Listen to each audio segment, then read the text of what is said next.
Hello, কে? কালকে বৃষ্টির জন্য যাদের বাড়িতে আশ্রয় নিয়েছিলেন না, সত্যি বলছো? কিরে, কাকে ফোন করছিস? তাড়াতাড়ি মশলাটা মাখা। ওই 5 মিনিট দাঁড়া। কি বৃষ্টি মরে যে মেয়েটা বাড়ি ছিল না, সেই মেয়েটা ফোন করছে। এর মধ্যে ফটেও ফেলেছি। হ্যালো, বলছি তুমি আমার চিঠিটা পড়িছো? ওই চিঠির উত্তরটা তো এখনো দিলে না। হ্যাঁ আমিও তোমাকে অনেক ভালোবাসি। চলো না আমরা একদিন দেখা করি। না না এখন না, আমরা আর কিছুদিন পরেই দেখা করি। রাখছি। কি ব্যাপার রে শফি, কদিন ধরে দেখছি মোবাইল কানে ধরেই থাকছি, কার সাথে অত কথা বলছি? সেই 1 সপ্তাহ আগে তোমাকে একটা মেয়ের কথা বলেছিল না, সেই মেয়েটা।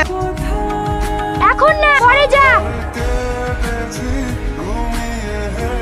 তোর কথা শুনতে মন গেলে তো হবে না, আমি এখন ব্যস্ত আছি, পরে আসিস, যা।